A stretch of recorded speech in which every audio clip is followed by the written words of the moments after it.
Actually, I'm not sorry.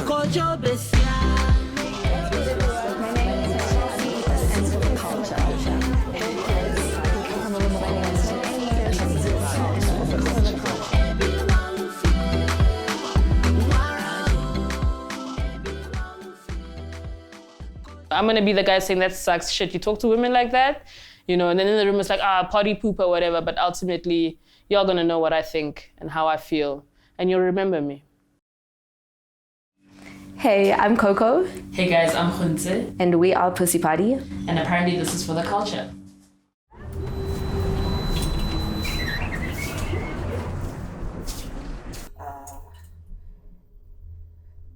Door opening. May 2016 is where we have our first Pussy Party. So we held it down every second Wednesday of the month at Kitchener's 2016 to the very beginning of 2020. Now we're keeping our Pussy Thursdays running, just as like a consistent, quiet, queer space that once a week, you know, you can come down to.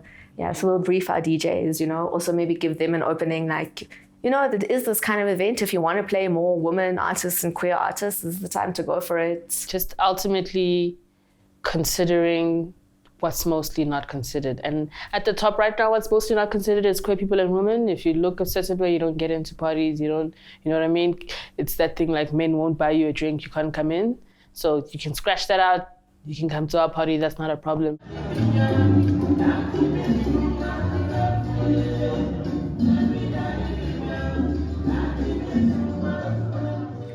Before this happens, I graduate from WITS with an honors in performance. I start DJing in 2012, making my way completely self-taught, figuring it out as I go. At the same time, I'm working at Kitchener's as front of house manager, and I'm working on the door. And then I'm also DJing, and I'm also working with the bookings team.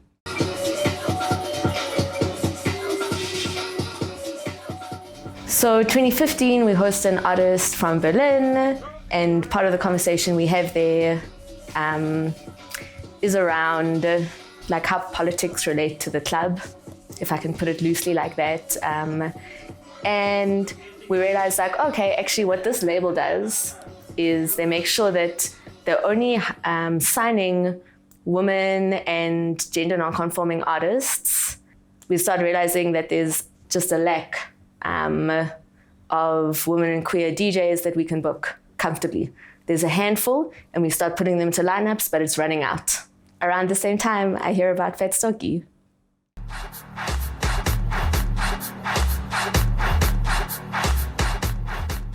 Yeah, so basically I started doing mixes for my own personal reasons, for friends who got into varsity and weren't in my physical space anymore. And we had a very deep relationship with music.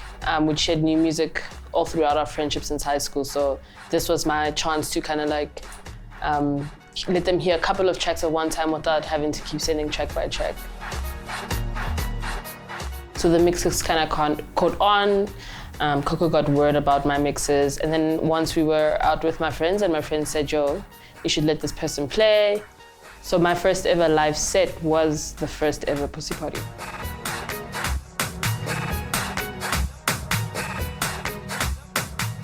Pussy Party, anything goes. But we do, I think, encourage people to explore and push themselves. We are music lovers, so we're not trying to restrict anyone's musical journey.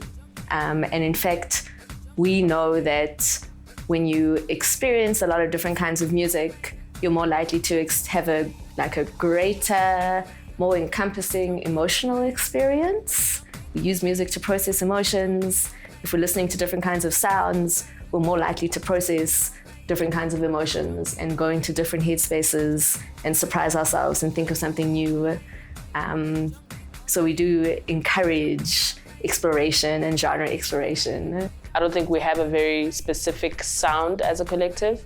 I think it is, for lack of a better term, it can be very alternative, whether it's alternative hip hop or R&B or you know. Alternative techno, Alternative amapiano, honestly, I've heard some of that. We do, I think, yeah. But yeah, so there's room for sound where you could bump into, they call it niche because it isn't commercial, right? Niche almost makes it smaller, but it's niche because there's more room, I think. I like that way of thinking about it.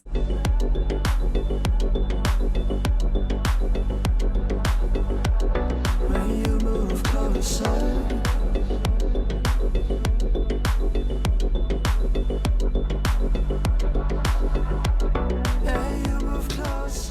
I've always gravitated towards more feminine sounds, whether it's in the vocal, whether it's in the lyrics, whether it's in the delivery, the aesthetic. I've always played a lot of women and queer artists. I'm always reaching into subgenres. I'm very genre flexible, genre fluid, but I definitely, I want to please myself first and foremost. And I know that when I'm pleasing myself, there are certain individuals who have something in common with me who might also be pleased. Others who have nothing in common with me who will also be pleased. But I want to know that I'm making, maybe it's just one connection. There's one person who is also pussy as fuck. There's a track I play called Non-Binary Femme, and I love it when the non-binary femmes in the room feel seen and heard by that selection. Should be all types, bitches non-binary, we'll be alright. Fuck 'em all, they very sus. We'll be alright. Fuck 'em all, they very sus. Should be all types, bitches non-binary, should be all types, bitches non-binary, we'll be alright. Fuck 'em all, they very sus. Fuck 'em all, they very sus. My sound is more the sound of where I'm from. I'm big on a sound touching me to a point where I can't help but move. So I would say your South African house, electronic, prom, pianos, all types of, like a wide spectrum of what groovers would call grooving. Yeah, and I'll touch a bit on my slower sides, my hip hops, my R&Bs, usually also very alt, not necessarily the popular guys. You won't hear me playing Chris Brown, but yeah, that kind of thing. So yeah.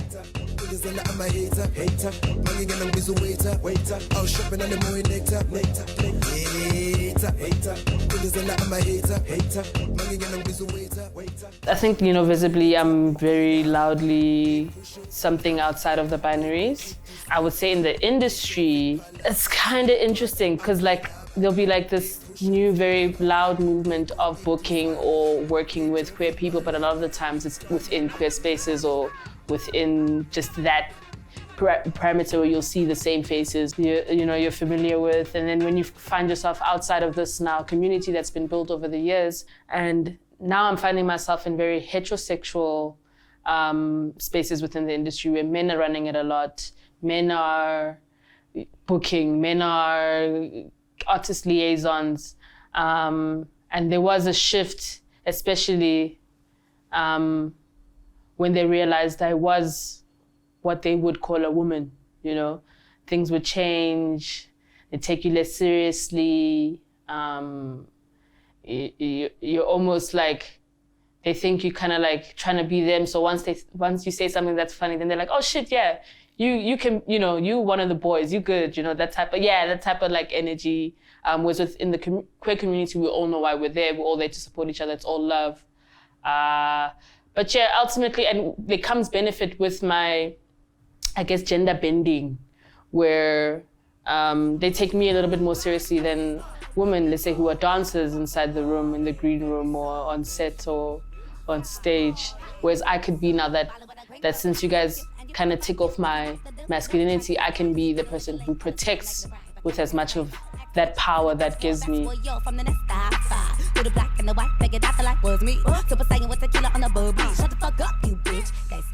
We can confidently say that we have kind of we've kind of become the catalog of queer and women DJs. We've started something that's been able to feed so many other things. Done a lot of one-to-one Skillshare stuff. We've also done a couple of bigger workshops Like Iconica was our first international guest lecturer from London, UK. Shout out British Council for the support. We had Shy One coming to do production workshops, which was an interesting step for us. Also shout out British Council for the support.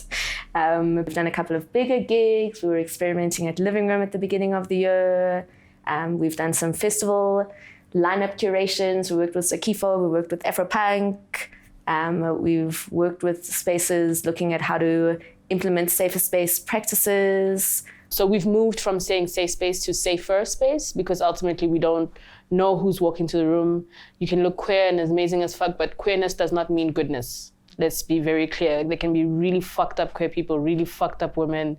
I think how you make a place a little bit safer is being very clear and deliberate with the people who are going to work in that space, whether it's the car guard outside, to the barman, to the person cleaning the bathrooms. It makes no sense if it's just the DJ and the promoter who know, and then everybody else in the building can act however the fuck they want to without knowing that in this particular place, we don't let it slide. Where we are now, on one hand, if you are a queer or woman person who would like to DJ or host in Johannesburg, we've tried to make it very open that you can hit Pussy Party up for support and advice, regardless of what the partnership might be. Our DMs are open, you can call us. And globally, I think when women and queer artists are coming into the country, they know about Pussy Party, and it's been very affirming to understand that as much as we enjoy playing, we'll play to everyone, right? Everyone's part of the party, but there's something in particular when you are able to play back to your community or give back to your community. And I think it's important to stay connected to what the global community is doing and make sure that we are not feeling isolated in this part of the world. We are not feeling isolated in Joburg. We are not creating boundaries between Joburg and Cape Town. We're not leaving Durban behind. We always try to make ourselves pretty accessible. All day, just so they can hit it and pride. While I be bleeding, my pussy is Jesus. Angel be preaching. The future of women and queer people in the scene. I mean, there's still so much to work through and and I don't think that's a queer woman or woman experience or responsibility. That's got a lot to do with the system. It's got a lot to do with governance. It's got a lot to do with so many other things they've deliberately kept us out of power from. So I think the future is get yours, help others where you can, and order your own bottles. You don't need no man for that no more. The numbers say different. The numbers say we can get our own bottles now. Yeah, man, keep expanding. Yeah. Keep expanding the circle of who benefits. Keep expanding the benefits of the experience. Keep expanding what we are doing in something which is a taboo space, this nightlife space. Keep expanding that out into other directions and other moments in our life. Actually, I'm not sorry.